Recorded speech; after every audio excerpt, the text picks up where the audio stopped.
सभी को। तो हमने कल क्वांट के 10 क्वेश्चन किए थे और जो 50वें नंबर का ये क्वेश्चन मैं आपको एक बार दोबारा एक्सप्लेन करूँगी कैसे कर सकते हैं। इसका दूसरा अप्रोच है, जैसे क्वेश्चन में बोला A can complete 1/3 of a work, मतलब पूरा एक काम का तीसरा हिस्सा वो 5 दिन में करेगा, है ना। तो इसके हिसाब से 1/3 काम वो 5 दिन में किया उसने, तो पूरा एक काम कितने में करेगा, 5/1/3। तो इससे ए पूरा काम करेगा 15 दिन में। और बी का क्या बोला है, B 2/5 of the same work 10 दिन में करता है। तो बी करता है 2/5 काम 10 दिन में, तो पूरा काम एक कितने दिन में करेगा, 25 दिन में। ये 25 आया है। फिर ए तो पूरा काम उसी काम को 15 दिन में करता है, बी 25 दिन में करता है। तो इससे भी अंदाज़ा लगा सकते हैं कि एफिशिएंसी ए की ज़्यादा होगी क्योंकि कम टाइम में ज़्यादा काम करता है ना। तो ये टोटल वर्क हम इन दोनों का एलसीएम लेते हैं, ए और बी का, और उसके बाद आगे का सेम प्रोसेस है जो हमने कल किया था।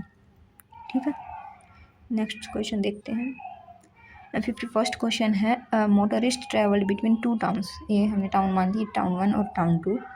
ये टाउन 1 है, टाउन 2 है। इनके बीच का डिस्टेंस है 65 किलोमीटर और 2 घंटे 10 मिनट में पहुंच जाता है एक टाउन से दूसरे टाउन में। और speed in metre per minute, ये ध्यान रखना आपको, क्वेश्चन में पूछा क्या, मीटर पर मिनट में पूछा है ना।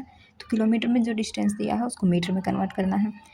65 किलोमीटर मतलब 65,000 मीटर, और टाइम दिया है 2 घंटे 10 मिनट। 2 घंटे 10 मिनट को मिनट में कन्वर्ट करेंगे तो 130 मिनट आएगा। ठीक, और स्पीड का फॉर्मूला क्या, चाल का स्पीड मतलब चाल का फॉर्मूला है दूरी बड़े समय, डिस्टेंस अपॉन टाइम। तो ये डिस्टेंस हमारा आया है 65,000 मीटर और टाइम आया 130 मिनट। इसको डिवाइड करेंगे तो हमारे जो स्पीड आएगी मीटर पर मिनट में वो 500 आएगी। ठीक है, मतलब ए ऑप्शन इज करेक्ट। अभी कुछ स्टैंडर्ड फार्मूलाज है जो आपको ध्यान रखने हैं स्पीड का, डिस्टेंस अपॉन टाइम। अब टाइम निकालना तो टाइम उस साइड लेके चले जाओ और स्पीड को डिस्टेंस के नीचे ले आओ। इस एक को ही याद रखना, फर्स्ट वाले को, उससे ये तीनों अपने आप आ जाएंगे। ठीक है, एवरेज स्पीड का क्या है, सेम डिस्टेंस सेगमेंट के लिए है। जैसे कि एक बार एक टाउन से दूसरे टाउन में गया, फिर दूसरे टाउन से पहले टाउन में आया, लेकिन दोनों बार अलग अलग वेलोसिटी से, तो उसके लिए एवरेज स्पीड निकालने का फॉर्मूला है 2uv divided by u plus v. u है मान लो जाते टाइम की जो उसकी वेलोसिटी है, और v है आते टाइम की, क्योंकि जो टाउन है उनके बीच का डिस्टेंस तो सेम है, तो इस वजह से एवरेज स्पीड का ये फॉर्मूला यूज होगा। रिलेटिव स्पीड क्या होती है, जैसे दो गाड़ियाँ अपोजिट डायरेक्शन में एक दूसरे की तरफ आ रही हैं तो उन दोनों की वेलोसिटी ऐड होगी, लेकिन सेम डायरेक्शन में जा रही हैं तो उन दोनों की वेलोसिटी सब्ट्रैक्ट होगी, लेकिन वो नेगेटिव में नहीं आएगी स्पीड, इसीलिए मैग्नीट्यूड लगाया है। और ट्रेन क्रॉसिंग टाइम, ये ट्रेन वाला क्वेश्चन मैंने नीचे दिया है, ये इसी से सोल्व होगा।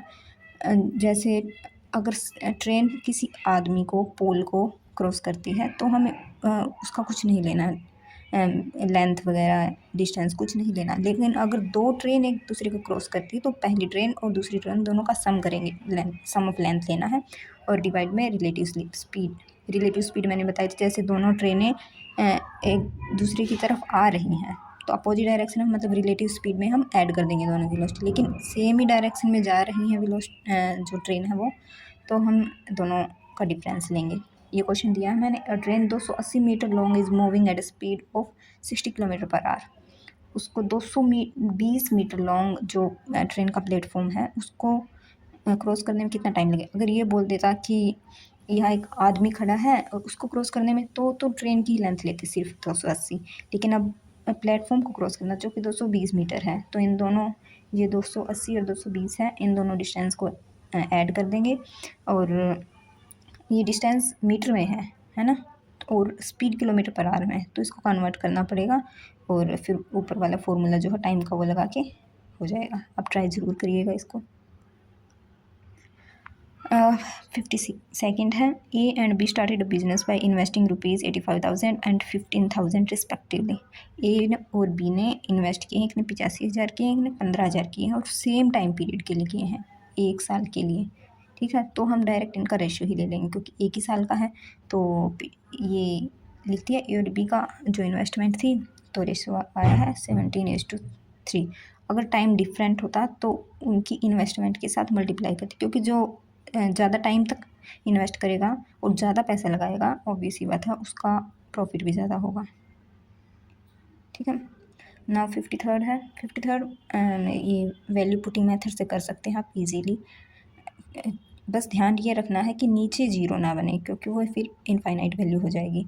जैसे कि अगर हम यहाँ एक पुट करते हैं तो ये वाली जो टर्म है वो ज़ीरो हो जाएगी, मतलब ये वैल्यू इनफाइनाइट हो जाएगी। तो आप या तो ज़ीरो पुट करके देख लीजिए या फिर टू पुट करके देख लीजिए, हो जाएगा आसानी से, बनाएगा इसका आंसर। अब ये पार्टनरशिप वाला क्वेश्चन है जो इन्वेस्टमेंट का, उससे रिलेटेड ये क्वेश्चन है, ये आपको खुद से सोल्व करना है। ओके। 54th क्वेश्चन है, how many cubes of edge 3 centimetre can be cut out of a solid wooden cube of edge 18 centimetre. 18 centimetre का एक ठोस घन है, उसको कट करके 3-3 सेंटीमीटर एज वाले क्यूब कितने बनेंगे। तो ऐसे क्वेश्चंस में दो वॉल्यूम इक्वेट करने होते हैं, और बड़े वाले से जब छोटे वाले बनता है उसको n से मल्टीप्लाई करते हैं कि छोटे वाले कितने बनेंगे। तो पहले जो है बड़े वाला जो घन है उसका ये तो आपको पता है क्यूब का वॉल्यूम होता है ए क्यूब, ए मतलब साइड है उसकी।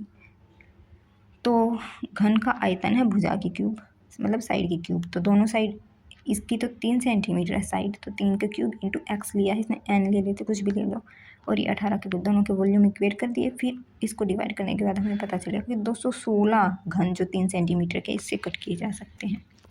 ठीक है। 55th है, √3 की वैल्यू दे रखी है, √2 की वैल्यू दे रखी है और इसकी निकालनी है।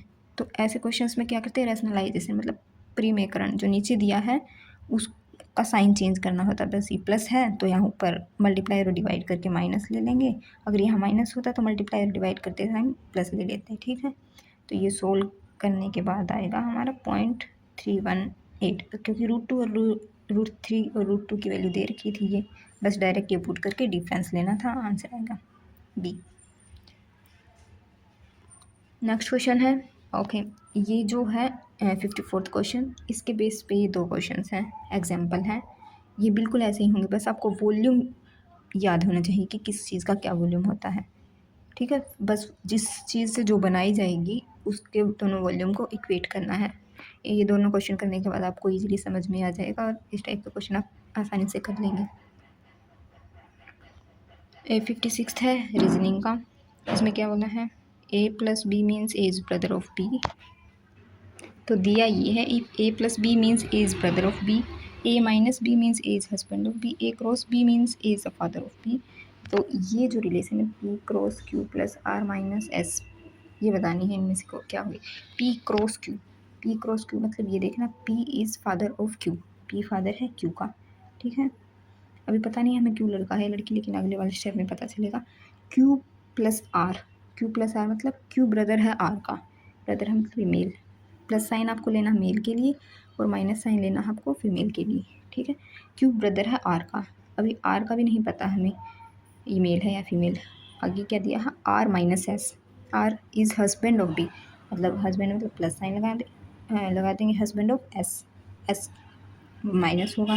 तो रिलेशन इन चारों में से कौन सी ठीक होगी, वो आप ये जो मैंने बनाया है ब्लड रिलेशन का डायग्राम, इसको देख के आसानी से पता लगा सकते हैं। तो ट्राई करके देखिएगा। ओके। इसके बेसिस पे मैंने दो क्वेश्चंस दिए ब्लड रिलेशन के, वो भी आप ट्राई करके कमेंट में आंसर जरूर बताइएगा। ठीक है। अभी नेक्स्ट है 57th क्वेश्चन, इसमें क्या बोला है, इंग्लिश के जम्बल्ड ऑर्डर में दे रखे हैं और उनके कम्बिनेशन से एक मीनिंगफुल वर्ड बनाना, TOA। ये आपको ऑप्शन से इजीली हो सकता है, अगर एकदम दिमाग में ना आए कि क्या बनेगा तो ऑप्शन से कर देना। और ज़्यादातर वही ऑप्शन सबसे पहले चेक करना जिसमें सेम वैल्यू हो स्टार्टिंग में, जैसे 361 ये है, तो पहले इन दोनों को ही चेक करना है, अगर आ जाए तो ठीक है, वरना सबको भी चेक करना पड़ेगा। ओके। ये 58th क्वेश्चन है, बिल्कुल आसान है।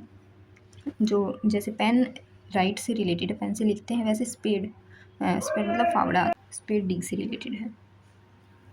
59th है, with odd one out find करना है। क्विंटल दे रखा, किलोमीटर दे रखा, किलोग्राम दे रखा, ग्राम दे रखा। ये जो है ये और ये दोनों है मास की यूनिट, मतलब वजन का मात्रक है। ये क्विंटल में भी वजन मापा जाता है, किलोग्राम में भी, ग्राम में भी, लेकिन जो किलोमीटर वो डिस्टेंस की यूनिट है, तो ये ऑड वन आउट हो गई।